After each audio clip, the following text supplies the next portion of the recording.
வெற்றிவேல் முருகனுக்கு அரகரோகரா.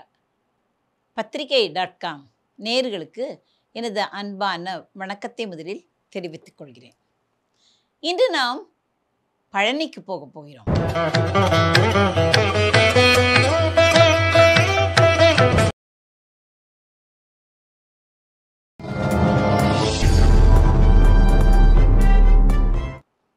அருணகிரிநாதர் பழனியில் பல பாடல்கள் பாடியிருக்கிறார். எதை பாடுவது எதை விடுவது என்றே தெரியவில்லை. ஒவ்வொன்றாக நாம் பார்க்கலாம். இப்பொழுது பாடலை பார்க்கலாமா? ஒரு பொழுதும் இரு சரண நேசத்தே வைத்து உணரேனே, உனது பழனி மலை எனும் ஊரை சேவித்து அறியேனே, பெருபுவியில் உயர்வறிய வாழ்வை தீரக்குரியேனே, பிறவியற நினைகுவன் என் ஆசைப்பாடை தவிரேனோ, துரிதமிடு நிருதற்புற சூறைக்கார பெருமாளே, தொழுது வழிபடும் அடியர் காவற்கார பெருமாளே, விருது கவி விதரண வினோதக்கார பெருமாளே, விரன் மறவர் சிறுமி திருவேளைக்கார பெருமாளே. ஒரு பொழுதும், பொழுது நிறைய இருக்கிறது, 24 மணி நேரங்கள் இருக்கின்றன.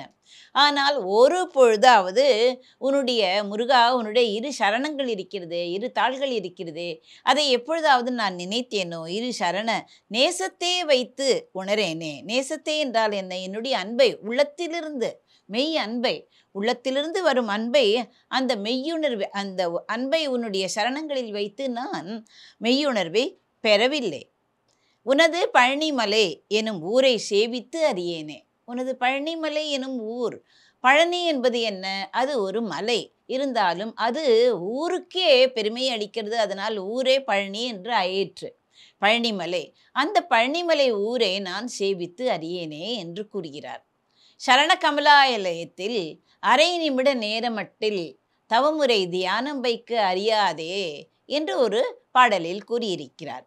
அதேபோல் ஆங்காரமும் அடங்கார் ஒடுங்கார் பரம ஆனந்தத்தே தேங்கார் நினைப்பும் மறப்பும் அரா திணைப்போது அளவும் ஓங்காரத்து உள் ஒளிக்கு முருகன் உள்ளே, ஓங்காரத்து உள் ஒளிக்கு உள்ளே முருகன் உருவம் கண்டு தூங்கார் தொழும்பு செய்வார் ஏன் செய்வார் யமதூதருக்கே என்று ஒரு பாடலில் கூறுகிறார். அதே போல உனது பழனிமலை எனும் ஊரை சேவித்து அறியேனே, அதை நான் கண்டு தரிசித்து நான் வணங்காமல் இருக்கிறேனே முருகா.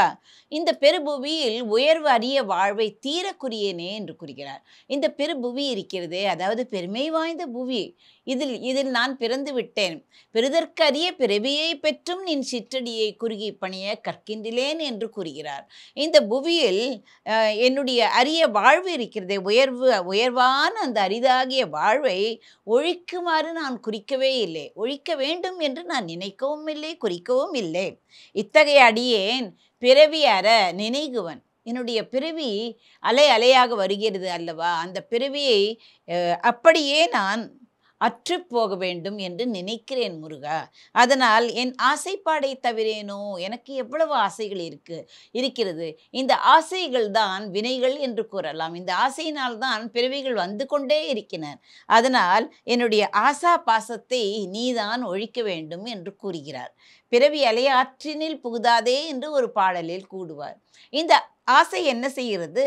நம்மை மறு பிறவியில் விட்டு விடுகிறது. குபேரன் என்ன செய்தான்? காவிரி பூம்பட்டினம் வழியாக வரும்பொழுது, ஆஹா எவ்வளவு அழகாக இருக்கிறது, இங்கு நான் இருந்தால் எவ்வளவு நன்றாக இருக்கும் என்று ஒரு தரம் தீர்மானித்தான். அதாவது அவன் ஆசைப்பட்டான். அதனால் மறு பிறவியில் அவன் பட்டினத்தாராக பிறந்தான்.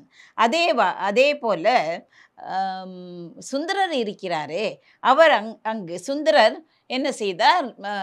கைலாய மலையில் அங்கு 2 பெண்களை பார்த்து, 2 பெண்களை, கமலினி அனிந்தித்தை என்ற 2 பெண்களை நந்தவனத்தில் பார்த்து மயல் கொண்டார்.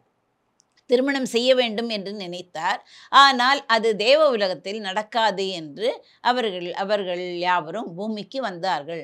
சுந்தரர், அதாவது ஆலகால சுந்தரராக வந்தார். அனிந்தித்தை, கமலினி என்பவள் பறவை நாச்சியார், சங்கிலி நாச்சியாராக வந்து பிறகு திருமணம் செய்து கொண்டார்கள். இப்படி அந்த ஆசைப்பாடு இருக்கிறதே, ஆசா பாசங்கள் எல்லாம் தேவர்களுக்கு வரக்கூடாது. அதனால் என் ஆசைப்பாடை தவிரேனோ என்று அருணகிரிநாதர் கூறுகிறார். என்னுடைய ஆசா பாசத்தை அறவே ஒழிக்க வேண்டும் என்று கூறுகிறார். பிற்பாடு என்ன கூறுகிறார்? துரிதமிடு நிருதற்புற சூறைக்கார பெருமாளே. துரிதம் என்றால் என்ன? பாவத்தை செய்பவர்கள், பாவத்தை செய்கின்ற நிருதற்புற, புறம் என்றால் பட்டினமாக இருக்கலாம், நகரமாக இருக்கலாம், அல்லது அவர்களுடைய நாடாக இருக்கலாம்.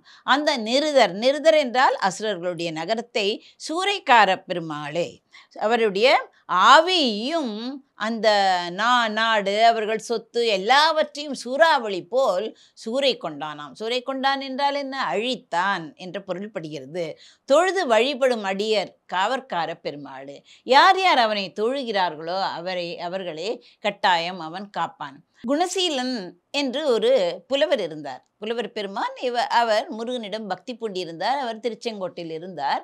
பிரதிவாத்தி பயங்கரன் என்ற ஒரு புலவன் என்ன செய்வான்? எல்லா புலவர்களுக்கும் ஒரு ஏடு அனுப்புவான், ஒரு ஓலை அனுப்புவான். ஓலையில் என்ன செய்வான்? நீங்கள் என்னுடன் வாதாட வேண்டும் என்று. அப்படி வாதாடி தோற்றுவிட்டால் என்ன செய்வான் என்றால் அவர்களை தங்களுடைய அடிமையாக்கி கொள்வான். அதனால் அந்த ஓலையிலேயே அவர்களுடைய ஒப்பம் இட்டு நான் உன் அடிமை என்று ஒப்பம் இடுவார்கள். இப்படியே நடந்து கொண்டிருந்தது.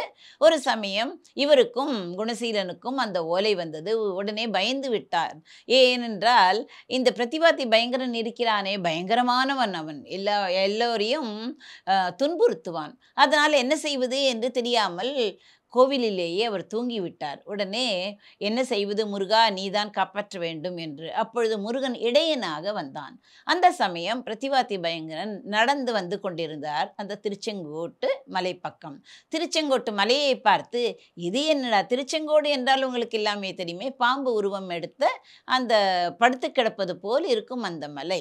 அப்பொழுது அதை பார்த்து, இது என்னது, இது பாம்பு உறங்குகிறதே சீராமல் என்று அவர் ஒரு கவிதை வடிவாக சொன்னார். அப்பொழுது பக்கத்தில் இருந்த ஆடு மாடு மேய்த்து கொண்டிருந்த ஒரு சிறுவன், உங்களுக்கு தெரியாதா, மயில், முருகனுடைய மயில் அது கொத்துமே என்றுதான் அது படுத்து கிடக்கிறது என்று. உடனே இவர், யார் இவன் இப்படி சொல்கிறானே என்று அருகில் போய் கேட்டார். இது யாரப்பா, நீ எப்படி உனக்கு இது தெரிந்தது என்று. எனக்கா கவிதை எல்லாம் தெரியாது, நான் குணசீலன் என்பவரிடம் நான் கவிதை, அதாவது தமிழ் கற்றுக்கொள்வதற்காக சென்றேன். உனக்கு வராது என்று என்னை அனுப்பிவிட்டார். நான் வெளியிலிருந்தே சிலவற்றை கற்றுக்கொண்டேன், அதுதான் இது என்றார். உடனே என்றான் அந்த சிறுவன். உடனே இந்த பிரதிவாதி பயங்கரனுக்கு ஒரு பயம் வந்து விட்டது. வெளியிலிருந்து கற்றுக்கொண்டு வந்த இந்த சிறுவனே இப்படிப்பட்ட ஒரு வித்வத்தை வைத்திருக்கிறான் என்றால் குணசீலனுக்கு எவ்வளவு வித்வத் இருக்கும். நான் தப்பித்தேன், பிழைத்தேன் என்று அவன் ஓடிவிட்டானாம். இப்படியாக முருகன் என்ன செய்வான்? யாவரையும் காப்பாற்றுவான். தொழுது வழிபடும் அடியர் காவல்கார பெருமாள். அப்படித்தான் பலமுறை அருணகிரிநாதரையும் காப்பாற்றியிருக்கிறார். விருது கவி விதரண வினோதக்கார பெருமாளே. விருது கூறுகின்ற கவிகளை எல்லாம் சொல்லும் பாடிய விதரண வாக்கு வன்மையுடையவரே. இது திருஞான சம்பந்தரையும் குறிப்பிடலாம்.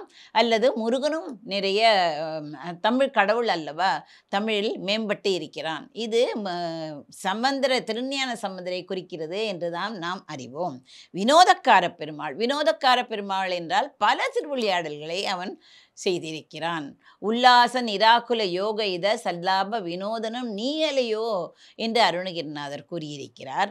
விரல் மறவர் சிறுமி திருவேளைக்கார பெருமாள். விரல் மறவர் என்றால் வலிமை பொருந்தி அந்த வேடர்கள் இருக்கிறாரே, அவர்களுடைய தவத்தால் அங்கு உதித்தாளாம் வள்ளி. அந்த வள்ளி நாயகியாருக்கு திருவேளைக்காரன் என்றால் எந்த வேளையில் புகுந்தால் நமக்கு உச்சிதமாக இருக்கும் என்று அவன் நினைத்து திருவேளைக்கார பெருமாளே என்று அவன் வேஷம் கட்டி பின்னேகி மகாவள்ளி நாயகியின் பின்னால் சென்றான் அல்லவா.